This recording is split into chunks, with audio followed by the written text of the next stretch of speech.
name is Lisa Shea with the Blackstone Valley Art Association, and this video is part of the Celebrate Spencer extravaganza. We're going to do all sorts of different kinds of art and creative projects involving Spencer, a beautiful town in Massachusetts. So in this particular workshop, we're going to talk about how to use graphite paper and tracing paper to create a design model. And this is great if you're starting out in art or if you just need a little help getting how things are placed. And it's also really good if you're an adult who is working with the child, because this way the adult or the older person can lay out the shape of the design for the younger person, and then the younger person can color it in with crayons or paint it in with watercolors or whatever they wish to do. So I am going to show you how to use the tracing paper and graphite paper to create that model. So the things you need are a pencil sharpener is good. Tape is useful, but you don't really have to have it. The model art, and we have a bunch of examples on the BVAA website for you to use if you wish, and they don't have to be printed perfectly. If you take a look at this, my printer is putting all sorts of lines and things. That's okay. We're just going to use this as a model, so it's fine if you don't print it out perfectly. Then we're going to have tracing paper, which is very thin paper that you can see through. You can get that at Michael's or Walmart or those kinds of places, or if you just have a thin paper around the house, then that's fine. Graphite paper, and you get this at Michael's or Amazon or so on. So it's paper that has graphite on one side, and this will help you transfer the image onto your destination. And in my example, I'm going to use as a destination watercolor paper, so that the image will end up on the watercolor paper. But you can transfer it onto regular printer paper or wood or whatever else you want to transfer it onto. So let's get started. All right, to start out, we need our source image, which is the picture of the Abbey in Spencer, and then you need the tracing paper. Now if you want to, you can tape the two of them together so it won't slide while you're working on it. My hands tend to be a little shaky, so I like to tape things down so that they don't move while I'm working on them. But you don't need to tape it down if you don't want to. This is just to help it be a little easier.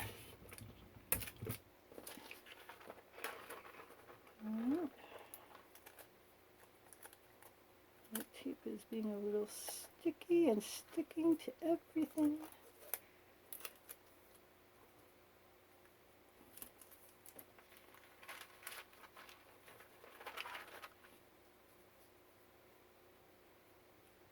There we go.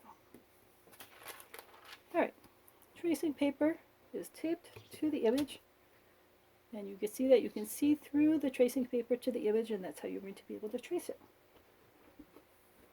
So I'm going to sit down here and start tracing. So the idea here is that you're going to trace all of the key features. You don't have to trace every single leaf or every single line. You want to be able to trace the parts that you want to be able to use in your end destination image. So we got bench,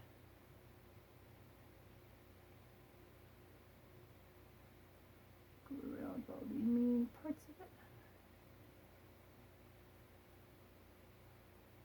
And it supports, and it has a shadow. Got this tree. Again, you can be pretty rough and casual with this. It's going to be a tree shape with the shadow, a little planter. There's a tower over here.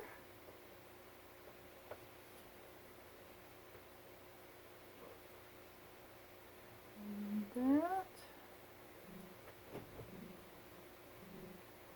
Shadow. Another planter. There's another tree.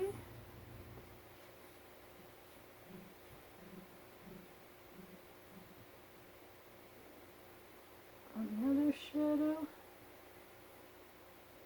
There's a tree over here, but I'm not sure that I want that tree in my final image, so I'm not going to draw that in right now. I'm going to see if I can leave that blank and then try to fill that in, fill the space in with the rest of this building once I've got enough of it done out in the line.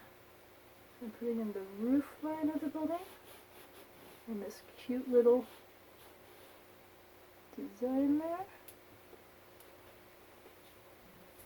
The rest of the roof line. There's a tree over here. There's a tree in front of it.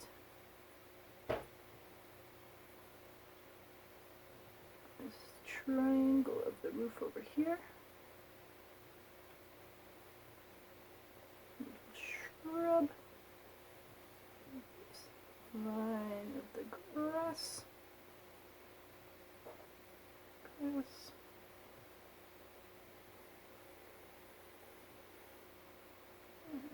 put it in this bush, a little staircase over here.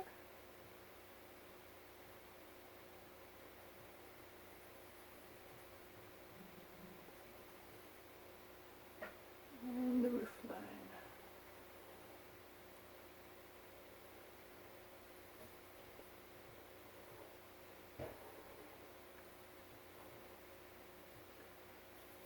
And just turn it a little over here, see where the windows are.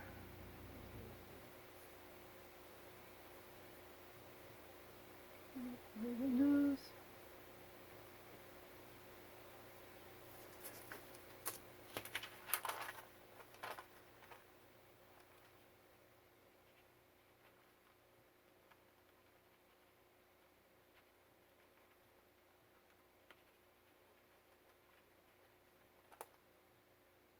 Alright, I think I got most of the major features there. So when you are happy with what you've got, then you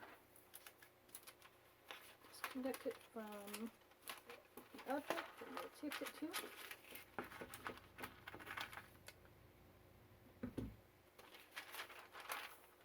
Alright, and now you've got the rough. Let me put it on white paper so you can see it better.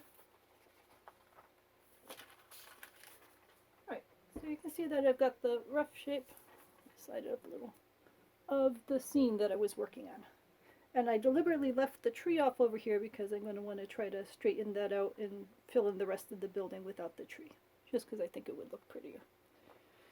So for the first step, just take whatever source image you want, stick some, sorry about that,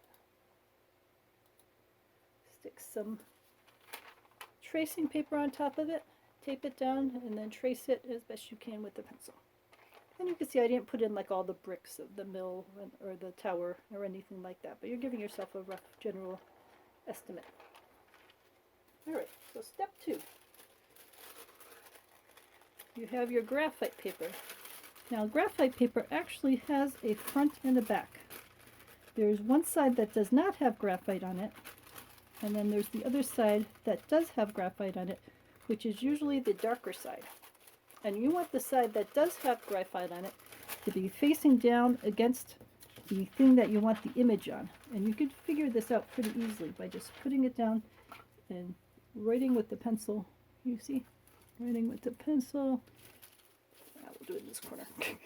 Writing with the pencil in the corner.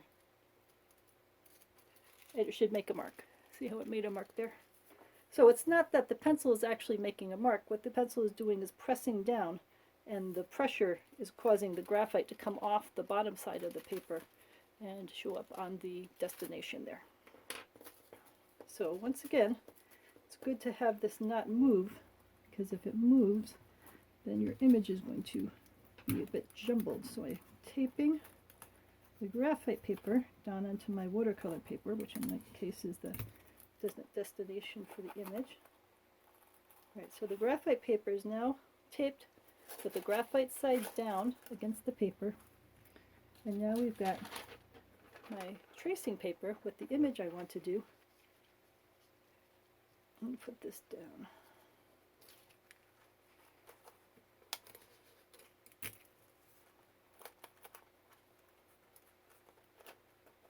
Alright, so I'm taping tracing paper down. So now I've got a little sandwich here with the tracing paper on top with the image that I just traced, the graphite paper in the middle, and then the destination layer on the bottom. Alright, so I'm going to sit down again. And I'm going to start from one side now because it'll be a little hard to keep track of where I have traced and where I've not traced, since I'm tracing with the pencil and since the image there is already with the pencil. So it's good if you take this part of it in some sort of an order so that you know what you've worked on and what you still haven't worked on. So I'm going to start from over here. And I'm just going to draw over these lines. And I'm going to press down reasonably firmly because I want these pressures of the pencil to be able to press the graphite down onto the watercolor pencil. With that being said, you may not want it to be too dark. So you can see that it's making a mark there. If I'm going to go over this with crayon, you know, if the child or whoever wants to do the drawing, or me, wants to make this a crayon drawing, it may not matter if those are dark lines because your crayon will be nice and dark on top of it. But if you're doing a watercolor painting with this, and watercolor tends to be fairly light, you may not want those lines to be quite so dark, so you may want to go lighter. So it all depends on what kind of a project you're working on, how light or dark you want to be. So we're going to make this triangle roof line over here. I'm going to put in the base of the building, this little bush, this tree, this higher tree, this little planter, this tree here, its trunk, and it's got a shadow.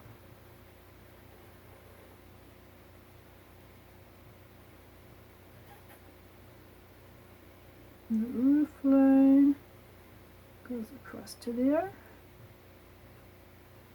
and then the little tower, and the other part of the roof line goes over here, a couple little windows, triangular part goes in the middle. There's 3 big windows.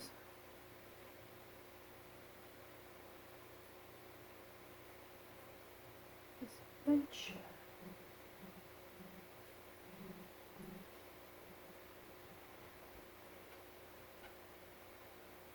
All of its little nooks and crannies. Supports.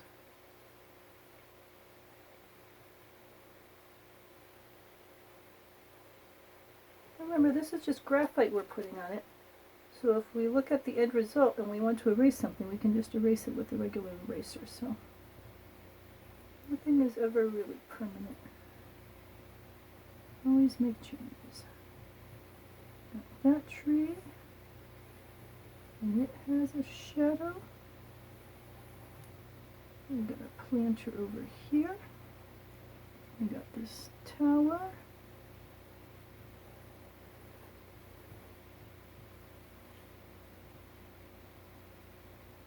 And we got the edges of the stairs. Baseline in. So the stairs go like this. And I think that's about what I got. So you can peer underneath the edges to make sure that it's actually transferring. And like I said, it's good to check that at the beginning just to make sure that you have the paper in the right direction. It does look like everything is transferring and that we've got all the key details. So I'm going to take my scissors and cut it loose from the tape.